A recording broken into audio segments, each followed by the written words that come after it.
Hey guys, how's it going? Today we're going to be talking about some supplements.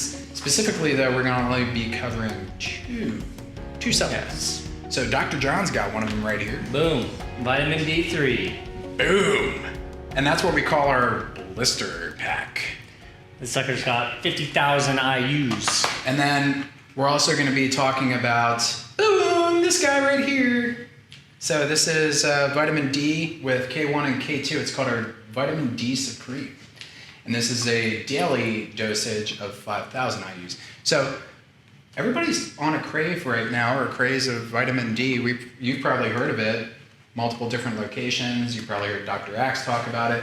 Why do we need vitamin D? Well, mainly because we're all closed and we're not out in the sun anymore, ever. No way, really? Yes. I had no idea. I thought everybody was walking around without a shirt on for 45 minutes in the sunlight between 11 a.m. and 1 p.m. every single day. Nope. But I guess that's not the case. So because that's not the case, our bodies naturally do not convert vitamin D to D2 and then eventually to the form it needs to be in, which is an active form called vitamin D3. So without effective amount of sunlight, our body can't produce adequate levels of vitamin D3. And vitamin D3 is actually a vitamin that gets used in multiple different areas of our body. Many of the cells in our body have what are called receptor sites for vitamin D3. So your skin cells, your endocrine cells, cells on the inside lining of your digestive system, nerve cells, even cardiac cells have vitamin D3 receptors.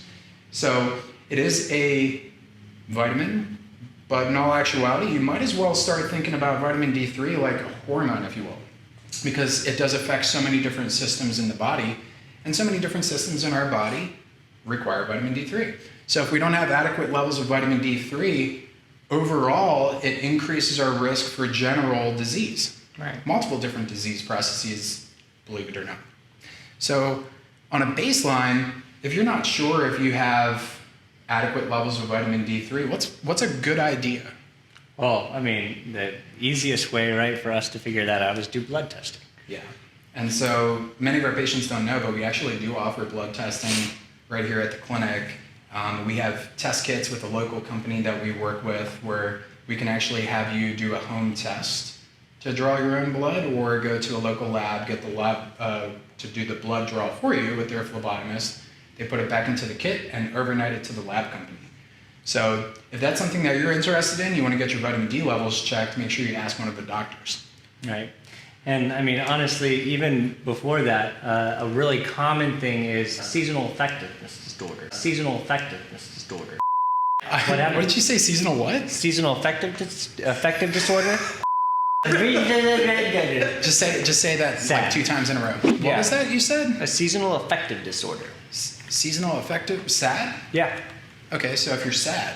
Right. But what does that really mean, seasonal affective disorder? So essentially, as we go through the different months, right, when we get to the later end of the season into, October, November, December, January, February, we're not going to be out in the sun as much. And so a lot of people will end up getting sad during those winter months. So sad as in low energy? Low energy, lower immune system, all those things are affected.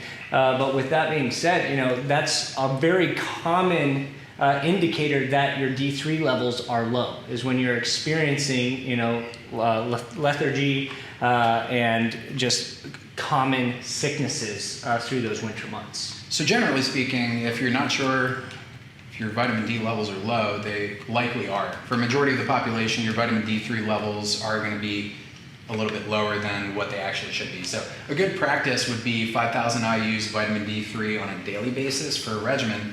And one of the things that you can do to make sure that your body absorbs a higher amount of the vitamin D3 that you're taking, because we all know spending money on supplements and then peeing it all out is not fun because it's just a really expensive supplement that your body doesn't get. One of the number one things you can take with it is vitamin K1 and K2, specifically vitamin K2. Multiple different studies that have been shown that K2 increases the potency and the bioavailability, or how much your body can absorb, of vitamin D3. So that's why this is our daily recommended version of vitamin D, the vitamin D Supreme, it has K1 and K2 coupled in there with it. But if you do get blood work done, or you already know that your D levels are significantly low, then the blister pack is going to be your better option. Now the blister pack is 50,000, so 10 times the dosage of this, one of these capsules, in just one capsule in here. And you're going to get 10 in the box, right? Yep. 10 in there.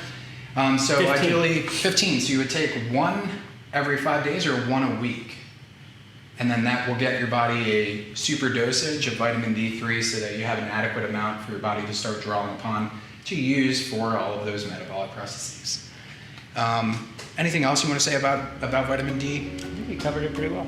Okay, so if you have any questions outside of this regarding vitamin D3 or vitamin K, make sure you ask us in the adjusting bay. We hope that this has been helpful, and we look forward to sharing some more supplement information with you on an upcoming video. See you guys later.